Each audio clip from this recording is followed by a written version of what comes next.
Second memory. My first memory is of a light bulb, an exposed light bulb overhead.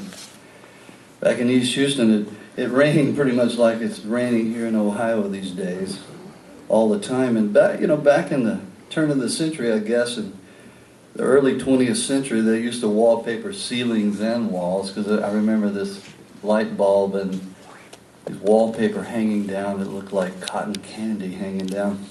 That was my first memory. My second memory was this one, and my father reinforced this memory by telling me the story over and over and over and over again.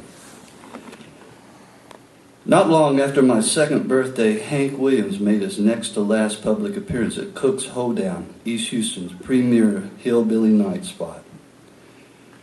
Rejecting the notion that I was too young to enjoy the experience, my father appointed me his preferred companion for the evening. Hoisted high on his shoulders, my legs straddling his neck, I felt my senses dawning in this new world like the first few pieces being fitted into a puzzle.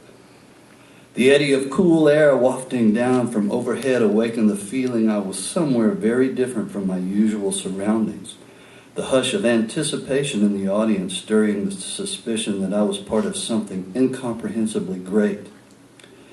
A thunderous man-made roar tested the building's rafters for structural weakness and overwhelmed my fledgling sensory receptors even further, but somehow I was made to understand that this kaleidoscope of sound, color, and chaos was nothing I need fear. And then there was the light. 2 weeks shy of fading away forever in the backseat of a powder blue Cadillac convertible, Hank Williams was suddenly spotlit and burning on center stage, the embodiment of a lone flaming star. Visions of a distant paradise bobbed in the wake of his brilliance, and I'd have joined the light then and there were it not for the scent of hair tonic and Old Spice aftershave that tethered me to my father's shoulders. The pulse of the music matched his beating heart perfectly, and I took comfort in this. And it is the memory of my father that holds in place the memory of seeing, and better yet, feeling a Hank Williams performance. My father idolized him, and reminding me I once saw old Hank sing was something he never tired of. It was the part of his legacy he savored most. Knowing he'd exposed his only son to the greatness in another man that he imagined in himself served to soften the hard fact that his own dreams would never materialize. Hank Williams was what my father wanted to be, a Grand Ole Opry singing star.